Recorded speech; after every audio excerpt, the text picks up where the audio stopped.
प्रश्न है कि एक मशीन 1,20,000 रुपए में खरीदी गई, इसका 10% वार्षिक दर से अवमूल्यन हो जाता है। अवमूल्यन यानी रेट में कमी होना है, यानी 1,20,000 की वस्तु है, वो समय के साथ में उसका मूल्य है वो कम होता जाएगा। तो 10% वार्षिक दर से अवमूल्यन हो जाता है, तो 2 वर्ष बाद उस मशीन का मूल्य क्या होगा। यानी कि 1,20,000 की कोई वस्तु है, नई थी, तब धीरे धीरे वो पुरानी होगी तो उसके मूल्य में कमी आएगी, और कमी कितनी आ रही है 10% की। तो 2 वर्ष बाद में इसके मूल्य क्या होगा वो आपको पूछा है। तो इसके लिए आपको कुछ नहीं करना है, जो भी मूल्य दे रखा है वो लिखना है। देखिए 1,20,000 ये लिख लो।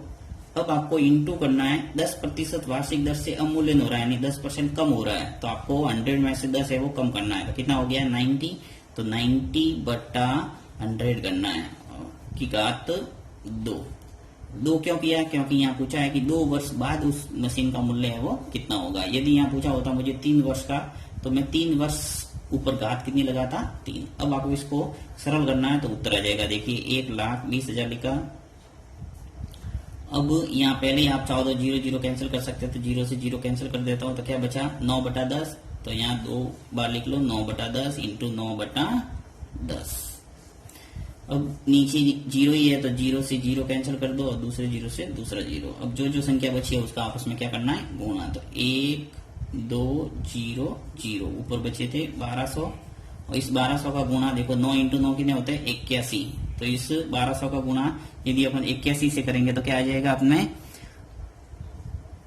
97200, यानी कि 97,200 रुपए इसका मूल्य हो जाएगा 2 वर्ष के बाद में। तो इस ढंग से आप किसी भी वस्तु का मूल्य निकाल सकते हैं। यदि अवमूल्यन वाला कोई प्रश्न आता है तो बहुत ही सिंपल है, आपको क्या करना है, जैसे यहाँ पे मुझे 20% वार्षिक दर से अगर आता तो मैं क्या करता यहाँ 80/100 लिखता, यानी कि 100 में से 20% घटा के लिखना है तो 80% आता है, और प्रतिशत हटता है तो नीचे क्या आता है 100। तो ये आपके नीचे 100 आएंगे। उसी प्रकार अगर 50% कम होता है तो यहाँ 50/100 लिखते हैं। तो ये आपने समझ लिया होगा अच्छे ढंग से, और फिर तो सरल ही करना, ये बेसिक बात है। नेक्स्ट प्रश्न है कि किसी वस्तु का अंकित मूल्य 500 रुपए है, और यदि दुकानदार उसे 20% छूट के साथ बेचता है तो वस्तु का विक्रय मूल्य क्या होगा। यानी कि कोई वस्तु है उसका 500 रुपए है रेट प्रिंट। अब कोई दुकानदार कहता है कि मैं इसे 20% छूट पर बेचूंगा, यानी 20% का आपको डिस्काउंट दूंगा, तो वो कितने में बेचेगा, यानी उसका विक्रय मूल्य कितना होगा। 20% छूट के साथ में या तो 500 रुपए का 20% निकालो, फिर 500 में से घटाओ, या फिर सीधा इसका 80% निकाल दो, तो आपके उत्तर आ जाएगा। यानी दुकानदार है वो कितना ले रहा है 80% ले रहा है, 20% की छूट दे रहा है और 80% ले रहा है। 100 में से 20 घटा के लिखना है। अब 2 0 से 2 0 कैंसिल हो गए, तो गुणा कर दो। देखो 80 का गुणा किससे हो जाएगा 5 से, तो ये आ जाएगा 400। यानी कि 500 की वस्तु है और कितने में बेचेगा वो 400 रुपए में, तो उसे 20% की छूट हो जाएगी।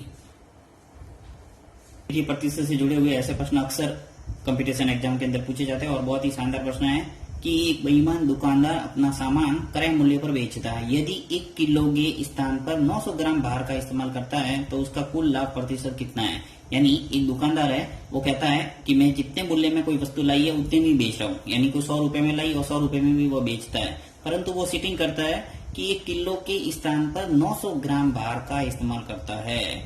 ये इसने सीटिंग की तो इसके साथ में उसको कुछ लाभ तो हो गई, क्योंकि 1 किलो लाया था और बेच रहा है 900 ग्राम ही, तो उसको लाभ हुआ, और लाभ वो कितने प्रतिशत हुआ ये आपको पूछा है। तो बहुत ही इजी प्रश्न है, इसके अंदर कुछ नहीं है। आपको देखिए 1 किलो है, अब 1 किलो में आपको पता होगा 1 किलो के अंदर कितने ग्राम होते हैं 1000 ग्राम, यानी 1000 ग्राम लाया था और उसने तोला कितना 900 ग्राम, सीटिंग कितनी की 100 ग्राम की, तो आपको 100 ग्राम है वो ऊपर लिखना है।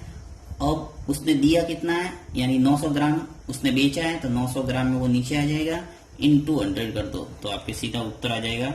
अब 2 0 से 2 0 है वो कैंसिल हो गए, तो यहाँ पे आपके बचा कितना 100, यानी कि 100/9। अब 100 के अंदर 9 का भाग दे दो, चलिए अपन देते हैं। 100 के अंदर 9 का भाग कितना आता है 9 एकम 9, 10 में से 9 गया, कितना बचा 1, और शेष 1 बचा, 0 आ गया नीचे, वापस 1 बच जाएगा, शेष बच गया 1, यानी 11 सही 1/9 इसका आंसर हो जाएगा। यानी उत्तर कितना आया, 11 सही 1/9% का उसको क्या हुआ है, लाभ।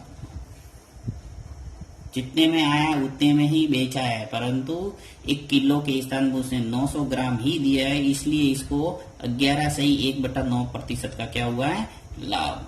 चलिए इसके अंदर थोड़ा बहुत डाउट है तो आपको एक प्रश्न और बताता हूं जिससे बिल्कुल क्लियर हो जाएगा। बहुत ही सरल प्रश्न है ये।